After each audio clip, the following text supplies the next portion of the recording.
नमस्कार, prime time में आपका स्वागत है और मैं हूं ललित खजूरिया। आज हम बात करेंगे उन युवाओं की जो परीक्षा देने के लिए तैयार है, लेकिन वो असमंजस में है कि आखिर किसका एग्जाम दें, एफकॉट का दें या फिर जेकेएएस का। दरअसल दोनों परीक्षाओं की तारीख एक ही है और अब इन युवाओं पर काफी दबाव डाला जा रहा है कि दोनों में से एक को चुनिए। जब जेकेपीएससी के साथ संपर्क किया कि तारीख को बदलिए, पोस्टपोन करिए, तो वो कह रहे नहीं, आपको दोनों में से एक को चुनना पड़ेगा। यह किस तरह की दादागिरी है? क्या युवाओं के साथ खिलवाड़ हो रहा है? क्या ये अथॉरिटीज नहीं चाहती हैं कि जम्मू के युवा जो हैं वो बेहतर सर्विस करें? इसी पर बातचीत करने के लिए हमारे साथ कुछ युवा हैं, उन्हीं से हम बातचीत करेंगे। स्वागत है सर आपका। Thank you sir, thank you. ये बताइए मुझे, ये पेपर कब होना है? सर हमारा पेपर 23 फेब को होना था, हाँ। लेकिन एफ कैट की वजह से क्लैश हो रहा है। वो कल एफ कैट वालों का भी पेपर है, उनके दो अच्छा। पेपर है एक्चुअली में, 22 को भी और 23 को भी। अच्छा। तो उस वजह से पेपर क्लैश हो रहा है और बच्चे डिमांड कर रहे हैं हम्म। कि ये पेपर जो है इसको आप पोस्टपोन कर दो कुछ टाइम के लिए। हम इनसे डिमांड नहीं कर रहे कि आप 2 महीने के लिए, 1 महीने के लिए पोस्टपोन हम्म। कर दो। आप एक ही हफ्ते के लिए पोस्टपोन करो, 3-4 दिन के लिए ही पोस्टपोन करो, लेकिन कम से कम करो ताकि लड़के जो एफ कैट के वो दोनों पेपर दे सके। अब एक गरीब बच्चा है, वो फॉर्म भर रहा है एफ कैट का भी और ये केएस का भी। हम्म। आज फॉर्म की फीस है सर, एक फॉर्म की 600 फीस है, एक फॉर्म की 1200 फीस है। हम्म। वो क्या करेगा जो बच्चा पूरे साल मेहनत कर रहा था? अब वो क्या, कौन सा पेपर देगा? वो एफ कैट का पेपर देगा कि केएस का पेपर देगा? पढ़ा तो उसने दोनों के लिए है, मेहनत तो दोनों एग्जामों की कर रहा था। जो उसका टाइम लगा है वो कौन आज उसको बेचारे को देगा? अच्छा, मुझे ये बताओ, ये एफकॉट की जो नोटिफिकेशन निकली थी, ये कब निकली थी? सर एफ कैट की नोटिफिकेशन दिसंबर में निकली थी जी। और जेकेपीएससी की जो नोटिफिकेशन आई है वो बाद में आई है।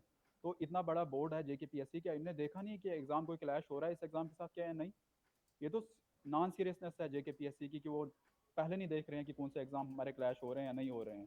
इनको पहले ही चेकआउट कर लेना चाहता है कि और कोई एग्जाम तो नहीं इस डेट पे है, ताकि जो बाकी एग्जाम्स है, जो बाकी एग्जाम्स है बच्चे वो भी दे पाए और केएस का भी एग्जाम दे पाए। आज स्टेट का अनएम्प्लॉयमेंट रेट 33% है, ठीक है सर।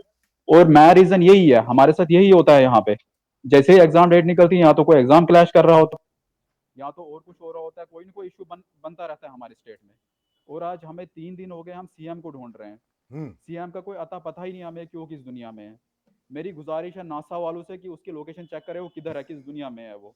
ठीक है, हमारी रिक्वेस्ट है कि वो हम बात करने जा रहे थे उनसे, लेकिन हमें कहीं भी नहीं मिल रहे हो। सेक्रेटरीट में कल गए हम, कल उन्होंने कहा कि मीटिंग है। हम्म। जैसे हम सेक्रेटरीट पूछे तो वो वहां से निकल पड़े। आज सुबह हम 11 बजे गए तो आज 11 बजे भी वो निकल पड़े और नहीं। अब आप ही बताओ हम करें तो करें क्या? नहीं। उनको हमने इसलिए अलर्ट किया था, हमने उनको इसलिए अलर्ट किया था कि ताकि वो हमारी बात कहीं पूछा सके। अब एक सीएम ये नहीं कर पा रहा है कि वो हमारा पेपर पोस्टपोन करा सकता। सीएम वो साहब तो बेबस वो है, इतना कैपेबल भी नहीं है। वो खुद ही नहीं समझ पा रहे हैं कि मैं यूटी का मुख्यमंत्री हूं या फिर मैं एक डमी मुख्यमंत्री हूं। उनकी बात हम बाद में करते हैं। मुझे ये बताइए, आप हाई अथॉरिटी के साथ मिले? क्या आप जेकेपीएससी के चेयरमैन से मिले या उनके मेंबर से मिले? यहाँ पर आपने अपना ये जो आपको परेशानी आ रही है, जो डेट क्लैश कर रहे हैं, आपस में क्लैश हो रही है, उसके बारे में बताया? हाई अथॉरिटीज़ ने क्या कहा? सर हमने हर किसी से बात की, हाँ। मेल्स हमने सेंड की है, कम से कम 200 मेल्स गई है जेकेपीएससी ऑफिस में। हम्म। और 1-2 मंथ से पहले जा रही है मेल्स, ये नहीं कि आज ही जा रही है मेल्स। लेकिन हम्म। वो हमारी मेल्स को इग्नोर कर रहे हैं, हम्म। कोई भी हमारी बात नहीं सुनना चाहता है। हम्म। हमने जेकेपीएससी चेयरमैन तक बात उठाई, लेकिन वो बोल रहे हैं आप दो में से एक एग्जाम को चूज करो। आप सोचो, एक जेकेपीएससी का इतना बड़ा पीएससी का चेयरमैन वो ऐसी बात कर रहा है। उनको तो ये बात करनी ही नहीं चाहिए थी, ये तो फंडामेंटल वायलेशन हो रही है हमारी। आप बोल रहे हो कि 2 एग्जाम से एक एग्जाम आप चूज करो। क्यों करेंगे हम 2 एग्जाम से एक एग्जाम चूज? हमने बिल्कुल। दोनों एग्जाम देने, हमने फॉर्म 2 भरे हुए हैं, हमारी मेहनत लग रही है। ये बकवास कर रहे हैं। आज ये बोल रहे हैं कि 2 एग्जाम्स में आप एक एग्जाम को ये करो, चूज करो, एक एग्जाम दो, एक एग्जाम नहीं दो। मैंने मेहनत की है पूरे साल में, एक एग्जाम दूंगा, एक एग्जाम दूंगा ही नहीं, आज ये क्या बात हो गई? और ये तो आपका राइट है, फंडामेंटल राइट है। बिल्कुल सर, ये हमारा फंडामेंटल राइट है, हम क्यों नहीं देंगे दोनों एग्जाम? हमें देने हैं दोनों एग्जाम, हमने पढ़ा है 2 एग्जाम्स के लिए, तो हम देंगे दोनों एग्जाम। तो कुल मिलाकर ये जो है, इसका मतलब आपके भविष्य के साथ खिलवाड़ हो रहा है। और दूसरा ये कि अगर हम जेकेपीएससी की बात करें तो जाहिर सी बात है, अगर दिसंबर में इसने एफकॉट ने नोटिफिकेशन निकाली थी, तो ये जो एग्ज़ाम का कैलेंडर होता है, ये उससे देखते नहीं है क्या? ऐसा तो नहीं लग रहा है सर, ये देख भी रहे हैं। 2018 में इन्हें कहा था जब इन्हें सिलेबस चेंज किया था हमारा, on the base of UPSC इन्हें सिलेबस रखा था हमारा, हाँ। तो इन्हें तब बोला था कि हम जो एग्जाम कैलेंडर निकालेंगे वो 1 साल पहले निकालेंगे। हम्म। लेकिन आज तो वैसा हो ही नहीं रहा है सर हमारे स्टेट में। ये एग्जाम कैलेंडर आज हमारा 1 मंथ पहले निकाल रहे हैं। 1 मंथ पहले बोल रहे हैं कि हाँ जी आपका एग्जाम होना है 1 मंथ के बाद। जब आपने 2018 में खुद बोला कि हम सिलेबस भी निकालेंगे यूपीएससी के बेसिस पे, जो यूपीएससी का सिलेबस होता है वही सिलेबस रखेंगे, पैटर्न भी वही रखेंगे। ठीक है, आपने सारा कुछ रखा, तो एग्जाम की डेट भी तो आप हमें दो 1 साल पहले की, जैसे ये रखता है यूपीएससी। यूपीएससी 1 साल पहले नोटिफिकेशन निकालता है, उसके ऊपर पूरा लिखा होता है कि आपका एग्जाम कब होगा, आपको एग्जाम फॉर्म कब फिल करना है। यहाँ पे तो लेकिन वैसा कुछ है ही नहीं। यहाँ पे इनको जब मर्जी आती है तब एग्जाम फॉर्म निकाल लेते हैं, जब मर्जी आई तब एग्जाम डेट निकाल लेते हैं। तो अब आपने क्या डिसाइड किया है? सर हमारी यही रिक्वेस्ट है हायर अथॉरिटीज से, सीएम से, जो कोई भी इंसान अभी ये न्यूज देखेगा, हम हमारी हर एक से रिक्वेस्ट है। और हमने हर एक एमएलए से बात की, ये नेशनल कॉन्फ्रेंस के हर एक एमएलए तक हमने ये बात पहुंचाई, लेकिन कोई भी एमएलए हमारी बात नहीं सुन रहा है, एमएलओ कोई भी मिनिस्टर हमारी बात तो नहीं सुन रहा है। मुख्यमंत्री, एमएलए जितने भी हैं या मंत्री हैं, इन्हें फुर्सत मिले रिबन काटने से, बैठक बैठक खेलने से फुर्सत मिले, फिर तो आपको वहाँ पे आपकी ओर ध्यान दें।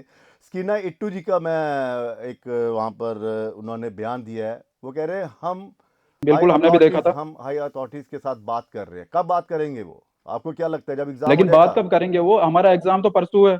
बिल्कुल। ये हमें सर बेवकूफ बना रहे हैं। इनको लगता है इनको कुछ पता ही नहीं है लड़कों को। हम गाये नहीं चरा रहे हैं, हमने भी पढ़ा है, हम भी पढ़े लिखे हुए हैं, हर एक लड़का पढ़ा लिखा हुआ है, हर एक लड़के को पता है हमारे साथ कौन सी गेम खेल रहे हैं ये। एक बोलता बोलता मैंने उसको कॉल की, दूसरा बोलता मैंने उसको कॉल की, तीसरा बोलता मैंने उसको कॉल की, लेकिन बात कहीं भी नहीं पूछ रही है। आज हमें 10 दिन हो गए लटके हुए हैं बच्चे। तो फिर कम से कम आप तो सोचो, जहां अनएम्प्लॉयमेंट रेट हमारी पूरी कंट्री में हमारा या अनएम्प्लॉयमेंट रेट आज 33% है। हम्म 33% सर, वो इसी वजह से है। तो अब तो आप तो बड़े उसमें क्या कहते हैं, काफ़ी दबाव में हैं। आपको तो ये आप तो ये डिसाइड नहीं कर पा रहे कि मैंने किस एग्ज़ाम में बैठना है, तो तैयारी क्या होगी? बिल्कुल सर। क्योंकि और तो बात सर, जो आपकी मेहनत का रिजल्ट है वो तो आखिरी दिनों में ही पता चलेगा ना, आपने कितनी मेहनत की है, जब आप एग्ज़ाम में अपीयर होंगे। बिल्कुल सर, जब एग्जाम देंगे तभी पता चलेगा हम्म, हमने क्या किया और क्या नहीं किया। और साथ में सर सीएसआर का पेपर है इसी हफ्ते। अच्छा। इनका ये है कि एक ही हफ्ते में सारे एग्जाम रख लेते हैं। अब लड़का सीएसआर नेट के लिए पढ़ेगा, वो जेकेपीएससी के लिए पढ़ेगा, वो जेकेएसएसबी के लिए पढ़ेगा, या वो एफकेट के लिए पढ़ेगा, या वो लेक्चरर के लिए पढ़ेगा। पढ़ेगा तो पढ़ेगा किस लिए वो सर? और मुझे लग रहा है कि आप आपका सीएसआर नेट का भी पेपर है सर। और ऐसा मुझे लग रहा है आप किसी लाइब्रेरी में बैठे हुए हैं क्या? बिल्कुल सर, हम लाइब्रेरी में बैठे हुए हैं, इधर ही मतलब बैठे हुए हैं सर। परीक्षा की तैयारी करने के लिए। लेकिन आपको तो ये नहीं पता चल बिल्कुल रहा सर, कि परीक्षा की तैयारी। पर आप लेकिन हमें यही नहीं पता चल रहा कि हम एग्जाम दे तो दे किस एग्जाम, ये कौन सा एग्जाम दें हालांकि हम। मैं अपने दर्शकों को बता दूं कि इस पर अब सियासत भी शुरू हो गई है। इल्तिजा मुफ्ती ने भी काफ़ी कड़ी निंदा की है और उन्होंने कहा कि जेकेपीएससी का जो रवैया है वो साफ पता चल रहा है कि वो किस तरह से यूथ के भविष्य के साथ खिलवाड़ कर रहा है। और दूसरा ये है कि चेयरमैन साहब आखिर क्यों इतने अड़ियल रवैये पर अड़ गए हैं, क्यों नहीं वो बच्चों की बात सुन रहे, जब आपको पता है कि उनकी नोटिफिकेशन दिसंबर में निकल गई और माना आपने कैलेंडर नहीं देखा होगा, जब क्लैश कर रहे हैं तो इनका फर्ज बनता है कि इस डेट को आगे ले जाए। आप चाहते हैं कि आगे ले जाए, कैंसिल ना हो ये एग्जाम का कोई भरोसा नहीं कि ना ना जाने फिर कब ये नोटिफिकेशन निकालें। सर हम नहीं चाहते एग्जाम कैंसिल हो या और कुछ हो, या 1 महीने या 2 महीने डिले करें, हमारा इससे कोई है ही नहीं इशू।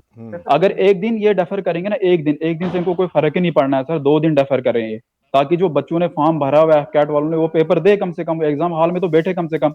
आप सोचो, कल एक बच्चा पेपर देगा एफ कैट का, 22 को भी पेपर है और 23 को भी। हाँ, कल वो पेपर देगा बेचारा, परसों वाला पेपर ही नहीं दे पाएगा वो। वही तो कह रहा हूं, कल उसने अच्छा पेपर तो किया ये तो होगा, सरासर बेचारे के साथ बिल्कुल दूसरे दूसरे पेपर में उसे मौका ही नहीं मिलेगा, क्योंकि उसकी भी मौका ही नहीं ये मिलेगा यही सर। ख्वाहिश होगी, चलिए मैं केएस ऑफिसर वाला एग्जाम दे देता हूं, क्या मालूम है उसमें मेरा नंबर आ जाए। बिल्कुल सर, लेकिन वो वाला तो अधूरा ही रह गया। वहां पे तो उसे यही अधूरा रह गया सर। पूरी पूरी उम्र का यही मलाल रहेगा कि काश अगर वो डेट क्लैश ना करती तो मैं उसमें अपेयर होता तो मैं क्लियर कर लेता।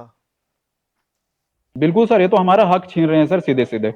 आपके साथ एक इन्हें हमारा हक छीना स्टार्ट किया आपके हुआ है। साथ मुझे आपके कोई साथी भी दिख रहे हैं, क्या उनसे बात हो सकती है? जी जी सर, इधर ही है, इधर इधर सर। जी सर, गुड इवनिंग। हाँ जी, नमस्कार। नमस्कार सर, नमस्कार तो आपने कुछ सर। वो डिसाइड सॉरी किया? For the interruption. नहीं, कोई बात। आपने कुछ जी जी डिसाइड किया है कि कौन सा एग्जाम देना है? सर, देखें, जम्मू कश्मीर के बच्चों की जहां तक बात आती है, जम्मू कश्मीर के बच्चों को यहाँ तो बताया जाता है कि आपको, अब कोई जम्मू का बच्चा चाह रहा है कि मैं नेशनल सर्विस दूं, मैं स्टेट सर्विस दूं। अब हम्म। हम तो यहाँ पर कंफ्यूज है ना, हम नेशनल सर्विस चूज करें, स्टेट आर्म्ड फोर्स एफकैट का एग्जाम छोटा एग्जाम नहीं है। हम्म। जेकेपीएससी का जेकेएस एग्जाम छोटा एग्जाम नहीं है। अब बच्चों के लिए ये चूज करना, डिसाइड करना मुश्किल हो जाता है।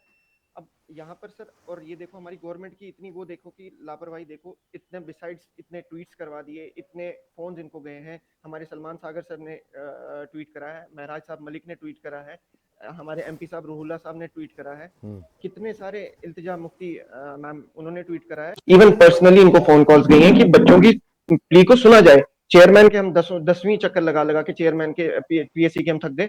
चेयरमैन से हमें एक ही जवाब मिल रहा है कि you have to choose between the two. अब सर, बच्चा यहाँ पे क्यों चूज करे? क्या हमें हक नहीं है दोनों एग्जाम देने का? क्या हमें हक नहीं है कि हम दोनों एग्जाम दें? हम दोनों में जाकर अपनी वो रखें कि हम किस चीज के लिए कर रहे हैं? यहाँ पर बच्चों के साथ गलत हो रहा है। और कम से कम हमारी जो इलेक्टेड गवर्नमेंट है, हम उनसे तो ये उम्मीद करते हैं कि वो हमारी सुने। इलेक्टेड गवर्नमेंट तो हमारी सुने। हम रेजिडेंस पे गए, हम सेक्रेटरीट गए, ना हमें पीए मिलने दे रहे हैं, ना ओएसजी मिलने दे रहे हैं। अगर मिलने का आजकल आजकल करते करते हमें डिले कर रहे हैं। हमारा एग्जाम है, हम तो मतलब लाइब्रेरी से भी सर, आप लाइब्रेरी में बैठ के। आप आप आप इस सरकार की बेबसी देखिए जी कि मंत्री, विधायक, अपोजिशन के लीडर, जी ये सब के सब जेकेपीएससी से बातचीत कर रहे हैं और इन जेकेपीएससी की पावर देखिए, वो इनको मान ही नहीं रहे हैं। तो आपकी कौन सुनेगा? जब वो सरकार की नहीं सुन बिल्कुल रहे हैं तो बिल्कुल आपकी कौन सुनेगा? बिल्कुल भी नहीं सर, बिल्कुल भी नहीं सुन रहे। तो हम तो फिर अनएम्प्लॉयड है सर। हम तो फिर अनएम्प्लॉयड है। और वैसे भी यूथ को दबाया जा रहा है, यूथ को तो हमेशा बहुत ज्यादा ये सर, दबाया जा बहुत रहा है। ज्यादा, वो तो हम देख रहे हैं कि किस तरह बहुत से ज्यादा। जब आप यूथ को एक मौका ही नहीं दे रहे हैं, उस मौके को आप छीन रहे हैं कि जी आपने वो वाला एफकॉट का एग्ज़ाम देना है या जेकेएएस का एग्ज़ाम देना है। जब आपको वो एग्जाम देना उसका है। नहीं आपको वो दे रहे हैं, तो आपको क्या लगता है कि ये सरकार मानेगी? सर बिल्कुल बिल्कुल भी नहीं, बिल्कुल भी नहीं। इवन आज भी फ्राइडे की नमाज हम यहाँ, सीएम सर यहाँ पे, अपना सीएम सर का रेजिडेंस है यहाँ बठंडी में। Hmm. Even even contacting him multiple times, हमने टाइम लेने के बाद भी हम्म। हमें प्रॉपर एंट्री नहीं मिल रही। बच्चे खजल हैं हमारे पास। अब ऐसा हो कि हम विदाउट प्रूफ जा रहे हैं, विद प्रूफ जा रहे हैं, विद डॉक्यूमेंट्स जा रहे हैं, नहीं, सब कुछ लेके सीएम जा रहे हैं। सीएम मतलब हमें साहब पता है। सीएम साहब ने तो कहा है कि मेरे घर के द्वार जो हैं वो 24 घंटे खुले हैं, कोई भी आ सकता है, अपनी सर समस्या लेकर आ द्वार सकता है। द्वार सर इन्फ्लुएंशियल लोगों के लिए खुला है। इन्फ्लुएंशियल जिनकी बात में दम है उनके लिए खुला है। हम्म। जिनको इनको पता है, जिनसे ये बेनिफिट मिलेगा इनको, उनके लिए द्वार खुला है। हमारे गरीब आवाम के लिए और आम लोगों के लिए ये दरवाजे नहीं खुलते सर। तो हम एलजी 4 दिन सरकार से देख रहे हैं, दरवाजे खुल ही नहीं रहे। तो एलजी सरकार से गुहार लगाई, एलजी साहब से मौका सर मिला। यही तो प्रॉब्लम है सर हमारी। जब स्टेट और इलेक्टेड गवर्नमेंट और सेलेक्टेड गवर्नमेंट में कॉन्फ्लिक्ट क्रिएट हो जाए, तो बीच में जो हमें इफेक्ट होता है बीच में। अगर हम पहले सर, हमारे लिए तो इलेक्टेड गवर्नमेंट से बेटर वो गवर्नमेंट थी। कम से कम हम किसी के पास, अगर हमने आज कोई रिप्रेजेंटेटिव लिया है, हम उसको दे रहे हैं। अगर वो हेल्पलेस फील कर रहा है, अगर हमारे इलेक्टेड रिप्रेजेंटेटिव हेल्पलेस फील कर रहे हैं, तो हम जाएंगे किसके पास? हम तो पहले, अगर हम एलजी साहब के पास जा रहे हैं या ब्यूरोक्रेट्स के पास जा रहे हैं, वो तो हमें ये करेंगे ना कि आपकी इलेक्टेड गवर्नमेंट है, आपने उनसे पूछा, आपने उनको रीच आउट किया, आपके जो इलेक्टेड नुमाइंदे थे, हम किसी को आगे भेज रहे हैं, वो हमारी आगे बात रखेगा। जब तक वो ही नहीं सुनेगा, तो सर आगे क्या बात जाएगी? तो आप देखिए अपोजिशन ना सर, इतने ट्वीट्स होने के, अपोजिशन का सीएम सर के कोई पास ये, यार अपोजिशन ये भी ऑफ हो गया। अपोजिशन का कोई लीडर आया आपकी फेवर में? हेलो,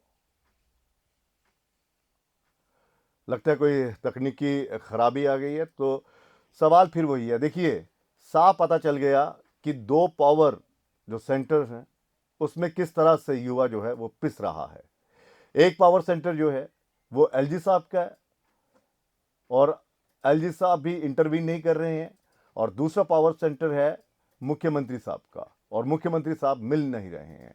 वो अभी जिस तरह से युवक ने कहा कि इसरो जो है वो वहाँ पर बाकायदा अपना जो वहाँ पे सैटेलाइट भेजा हुआ है ऊपर अंतरिक्ष में, उसके ज़रिए सीएम साहब को ढूंढें कि कहाँ पर हैं और हम उनके साथ मुलाकात कर सके। लेकिन दिक्कत यही है कैमरे के सामने बड़ा आसान होता है बोलना। स्किनाइटुक को जी, जो स्किनाइटू जी हैं, उनको भी हम सुन रहे थे, एजुकेशन मिनिस्टर हैं, वो कह रही थी मैंने बात की है, हम लगातार संपर्क में हैं। तो ऐसा कौन सा लगातार संपर्क है? यहाँ पर चंद घंटे रहते हैं पहले एग्ज़ाम को और फिर अगले दिन दूसरा एग्ज़ाम, और वो भी दो दो अलग। तो एक तारीख में दो एग्ज़ाम क्लैश कर रहे हैं और किसी को भी कोई लेना देना नहीं है। सबसे बड़ी विपक्षी पार्टी भारतीय जनता पार्टी है और भारतीय जनता पार्टी के भी विधायक जो हैं, उनका भी किसी तरह से कोई ट्वीट ना आना, किसी तरह से इन बच्चों को आश्वस्त ना करना, ये बता रहा है कि भारतीय जनता पार्टी भी जो है वो उस मूड में नहीं है यहाँ पर वो विपक्ष की भूमिका निभाए और सरकार पर, ये यूटी सरकार पर दबाव बनाए, या फिर एलजी सरकार से सवाल करे कि भाई साहब बताइए इन बच्चों का क्या कसूर है, या फिर चेयरमैन साहब से सीधा संपर्क करें कि आखिर अगर तारीखें क्लैश कर रही हैं तो इसका हल जो है वो निकालिए। इसका खामियाजा ये बच्चे क्यों भुगते हैं? इन बच्चों के भविष्य के साथ खिलवाड़ हो रहा है और पूरी तरह से हो रहा है, और ये साफ झलक रहा है कि बच्चों के भविष्य को लेकर कोई भी संजीदा नहीं है। हंसी आती है मुझे जब हम सरकारों की बात करते हैं, हंसी आती है भारतीय जनता पार्टी के उन नेताओं की जब वो सिर्फ और सिर्फ ये कहते हैं कि एनसी ने ये कर दिया, कांग्रेस ने देश का बेड़ा गर्क कर दिया। यहां पर एक परिवार, दो परिवार है जिन्होंने जम्मू कश्मीर का बेड़ा गर्क कर दिया। उन परिवारों को सरकारों ने, जनता ने निकाल दिया था, लेकिन आप विपक्ष में हैं। अब आप अपनी भूमिका तो निभाइए, या फिर यही उनकी सरकार ने किया, उनकी सरकार ने किया, उनकी सरकार ने किया। अब आपके सामने सब कुछ हो रहा है, फिर भी आपकी खामोशी ये बता रही है कि आप भी सरकार से मिले हुए हैं और आप वो मुद्दा तब तक नहीं उठाएंगे जिस मुद्दे से आपको फायदा ना हो। और मुझे लगता है कि इस मुद्दे से भारतीय जनता पार्टी को लग रहा है कि हमें कोई फायदा नहीं होगा, क्योंकि ये मुद्दा जो है वो चंद मिनटों में सुलझाने वाला मुद्दा है। सिर्फ एक टेलीफोन होना है, हाई अथॉरिटी से बात करनी है, सीएम से बात करनी है, एलजी साहब से बात करनी है कि भाई साहब देखिए ये बच्चे जो हैं उनका एग्ज़ाम जो है वो दो एग्ज़ाम है, एक ही तारीख को हो रहे हैं, तो वो मसला चंद मिनटों में सुलझ सकता है। लेकिन शायद इन राजनेताओं को वो मसले जो हैं वो हल करने में इच्छा नहीं है, क्योंकि अगर ये हल हो गए तो फिर राजनीति कौन करेगा? फिर कौन एक दूसरे पर इल्ज़ाम लगाएगा कि हाँ ये है वो है? ट्वीट करना एक अलग बात है, मज़ा तब होता जब एनसी के, अब तो साफ पता चल गया है कि सरकार की ये अधिकारी जो है वो चुनी हुई सरकार के नुमाइंदों की नहीं सुनते हैं। तो आपको तो मौका मिल गया ना ये साबित करने के लिए कि भैया, जैसे मैं पहले कहता था कि मैं उस यूटी का मुख्यमंत्री हूं जिस यूटी में चपरासी की भी मैं वो नहीं कर सकता, ट्रांसफर नहीं कर सकता, तो अब आपके पास मौका है, आप आइए, सड़क पर उतरिए ना, उतर जाइए। महबूबा मुफ्ती जो जिस तरह से सड़कों पर उतरी, इल्तिजा मुफ्ती जिस तरह से सड़कों पर उतरी और इंसाफ के लिए बनी की तरफ चले गए, तो अब इन युवाओं के इंसाफ के लिए सड़क पर उतरे ना। लेकिन ये नहीं उतरेंगे, क्योंकि इसमें हिंदू मुस्लिम नहीं है, इसमें आतंकवाद जो है वो शामिल नहीं है। शायद यही वजह है कि तमाम नेता, तमाम पार्टियां खामोश हैं और किंग बनकर बैठ गए हैं यहाँ पर जेकेपीएससी वाले। क्योंकि आपने बच्चों की सुनी कि किस तरह से वो कह रहे हैं कि जब हम इनसे मिले, जेकेपीएससी वालों से मिले, हाई अथॉरिटी से मिले, तो वो कह रहे हैं आपको दोनों में से एक को चूज करना पड़ेगा। तभी मैं कह रहा हूं जेकेपीएससी के एक्ट में बदलाव लाना बेहद जरूरी है। क्यों? क्योंकि जब जब आप रिटायर्ड आदमी को, रिटायर्ड ऑफिसर्स को इस कुर्सी पर बिठाएंगे, मेंबर्स आप वो लाएंगे, उन्हें क्या लेना देना है? वो तो अपनी प्रिविलेज को एंजॉय कर रहे हैं, वो अपनी पावर को एंजॉय कर रहे हैं। यूथ के मसले क्यों हल करेंगे? और अगर यही एक्ट में बदलाव करते हुए किसी मौजूदा अधिकारी को यहाँ पर बिठाया होता तो उसकी जवाबदेही जो है वो तय होती कि भाई साहब बताइए आपने क्या किया है। लेकिन नहीं, ऐसा नहीं होगा। फिलहाल देखते ही हैं कि क्या इन बच्चों का मसला हल होगा। क्या मुख्यमंत्री उमर अब्दुल्ला साहब दबाव बनाएंगे या फिर वो कहेंगे कि भाई साहब देखिए ये भी एलजी साहब के पास है ये पावर, मेरे पास तो पावर ही नहीं है, मैं क्या करूं। मैं तो तभी कहता हूं स्टेटहुड बहुत ज़रूरी है, स्टेटहुड ज़रूरी है, लेकिन उस स्टेटहुड से पहले जो मसले हो रहे हैं, जो बच्चों को, जो पढ़े लिखे बेरोज़गार बच्चों को जिन परेशानियों का सामना करना पड़ रहा है, क्या आप तब तक खामोश रहेंगे? या एलजी साहब आपसे भी गुजारिश है सामने आइए और इन बच्चों का मसला हल करिए। फिलहाल इजाज़त दीजिए, नमस्कार।